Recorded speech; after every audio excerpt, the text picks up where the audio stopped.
Hey y'all, welcome back to my channel. Of course, I am Tamika Thompson and I'm the owner and resume writer at Thompson Resume Writing Company. And for this video, I'm going to be sharing the story of the time when I found out that I got rejected for a job, denied for a job, didn't get it due to nepotism. Let's get right into it. So let me take y'all back, way back into time. The year was 2017 and I had just embarked on my marketing career, like just hopped straight into it.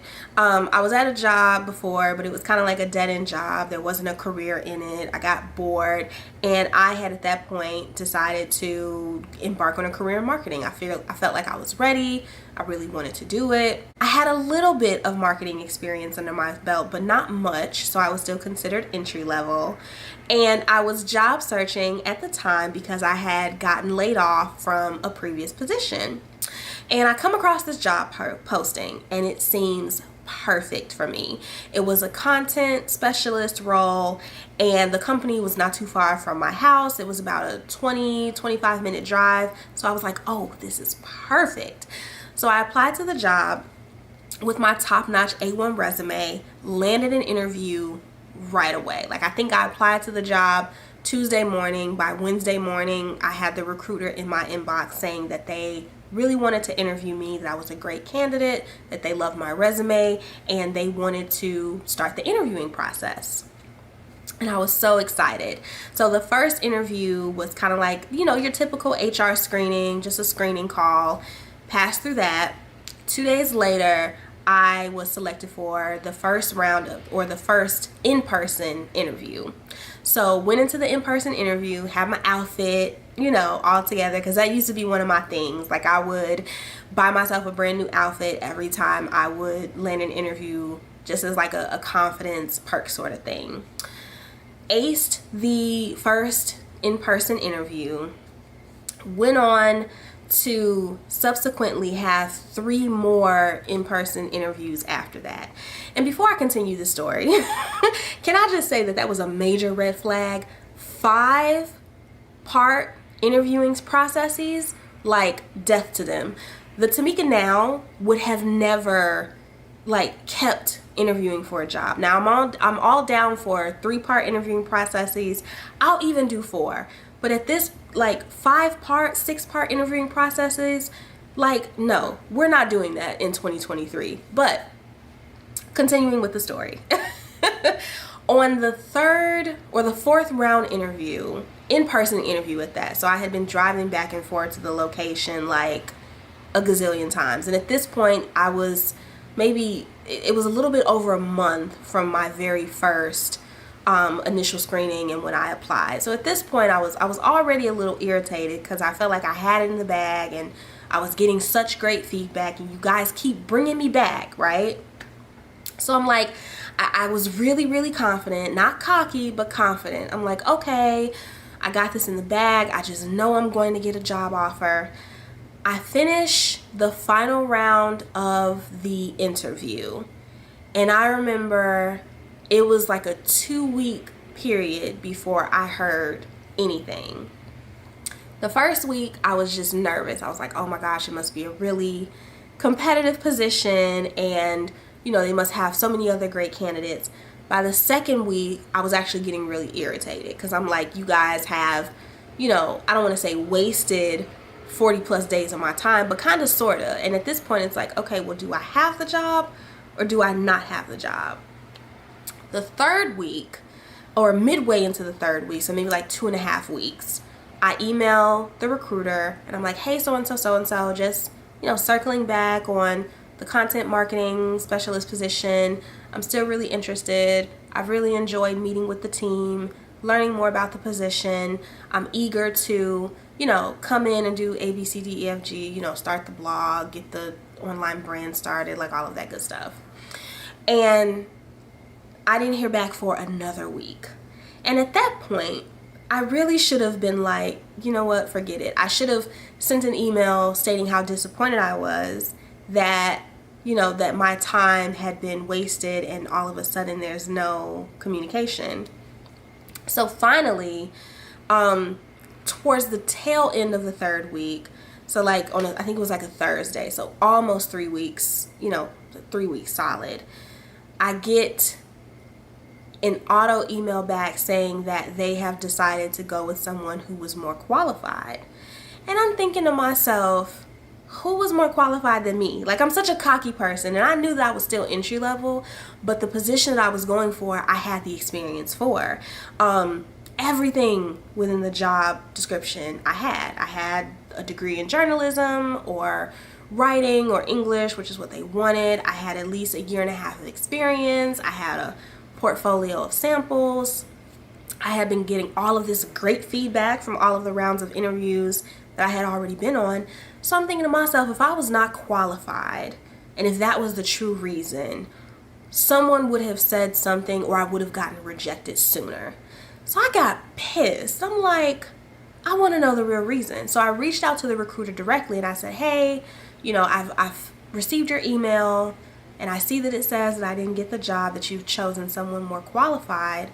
Would you care to share with me, the qualifications that this person has? Because I feel like, I met with so many team members, and, just kind of saying like how I felt. I'm like, I never once was told that I wasn't qualified.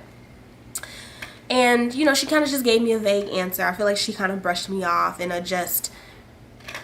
a way where it was like, this is what it is, accept it, you didn't get the job, like, keep it moving. Which also kind of made me mad, because it was like, up until then, I felt like she had been really nice, really kind, pleasant even. And now it was like, she almost was very curt. It was like, okay, you didn't get the job, like, stop emailing me. And I'm like, okay, I want to know who got the job. So I ended up getting another job. And I started that job like maybe a month later.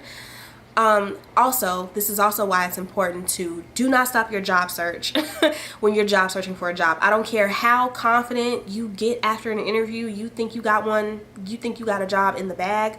Do not stop applying until you start the job, because they can always rescind an offer letter. Like, an offer letter to me doesn't really mean anything. I have learned to not stop job searching until I start the job, okay? Hard lesson learned. But anyway, neither here nor there.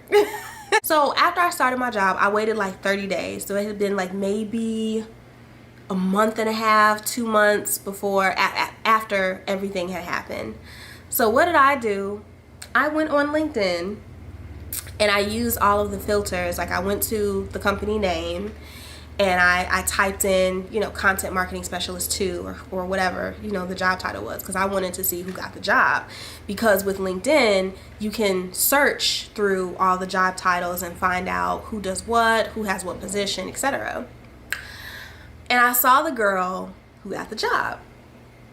And after doing some digging, so I found her LinkedIn profile, looked at, all of her credentials, and she had like no qualifications. She didn't even have a degree. Come to find out, she was still in school, which, no problem. But the job description asked for somebody who had already graduated, plus had 1 year of experience. And also, her degree that she was in school to obtain at the time, was not even related to this job, y'all. Her degree was in like history, art history, something like that, art studies, something really random. And I was just like, what the I was heated, okay? Heated, Beyonce heated, like tip on hardwood, heated. So, and she had like no experience. Like, she was working at Panera Bread. She was a college student. She was like a junior in school. She was working at Panera. Her degree the degree she was getting was in art history. She didn't even stay in the state, you guys. Like, she was going to a school in Wisconsin. And I'm thinking to myself, something ain't right. Like, something in the water ain't clean. I need to know more. So of course I do a little bit more digging within like LinkedIn and using all the different filters. And her last name was the same last name as one of the hiring managers. And after doing a little bit more digging, you guys, I'm a real life stalker. I feel I own it now that this is something that I am proud of. I can find out anything about anybody. I feel like it's toxic, but in sometimes, like in this instance, it actually, like, it's a perk. It's a good advantage to have. Because I know when somebody is trying to play me. So I did some more digging. I, do my little investigative research, y'all. Come to find out, she was the niece of the hiring manager, and that was how she got the job. And I was so mad, but at the same time, I felt like I had been spared, because who's to say what I would have experienced and what I would have gone through when and if I actually worked there. I feel like what I've learned is during the hiring process, pay attention to, number one, red flags, pay attention to things that don't feel right or seem right, and pay attention to your gut instinct. My gut instinct told me that something was off. I knew something was off when I didn't hear right back right away after the 4th round or 5th round interview. I was like, okay, I done gave y'all this much of my time for free. I done took assessments, tests, like all types of things. They had me take a grammar test, a spelling test, pass with flying colors, in addition to, meeting with all of the different managers. And I knew something was off when I didn't hear back, at least within that week. Second red flag was how kind of rude the recruiter got with me all of a sudden. I'm thinking to myself, it's giving facade, it's giving that they're fake. And then to find out that she was the niece of one of the hiring managers, I was like, oh, okay, so y'all just interviewed me to go through protocol. Like, this wasn't even a real posting for real. Because even though it was posted and even though I went through the process, y'all weren't really looking to hire nobody. Like, she already had the job. She probably had already filled out the W-2 paperwork for all I know. But it taught me a very valuable lesson, which is that your credentials and your background and your experience, they mean something, but they mean nothing sometimes either. There are so many different factors when it comes to the hiring process, and there's so much that goes on behind the scenes that we don't know about. Nepotism, favoritism, bribes, illegal stuff. Like, when people get upset when they don't get jobs, I tell people it's a rejection, but it's redirection. I have learned that I will always be where I'm supposed to be, and I will never be where I'm not supposed to be. So while I was mad and I ended up finding another job anyway, I was like, I guess it works out in the end, because who wants to be in an environment like that? In the end, the job that I took ended up being so much better for me. Like, it was actually a step up. So the role that I applied to at that company was it was a content specialist position. I ended up taking a marketing operations manager role, which was a step up, and it paid more, and I was able to get like a stipend for traveling, and I was able to get a lot of like management and operations, marketing management and marketing operations experience under my belt, which helped me kind of ascend into the position that I have now. So everything happens for a reason. I'm just mad because I just feel like y'all could have kept it 100. Y'all could have told me, look, we gave the job to somebody else. She has a connection already to someone in the company. I felt like I could have respected that than to give me the fluff or to give me the, let it go type of attitude. So that is my story of getting rejected because of nepotism. I would be curious to know if you have experienced job rejection or job denial as a result of nepotism, or maybe a connection or some sort of an affiliation or relationship behind the scenes that you didn't realize was there or existed until after it happens. If you can relate to this story, go ahead and comment down below. Share your experiences with me, especially if it's similar. If you like this video, go ahead and give me a thumbs up. Go ahead and hit the thumbs up button. And if you are not subscribed to my channel, go ahead and hit that subscribe button so that you can join my growing YouTube community. And I will see you guys next time with another video. Bye.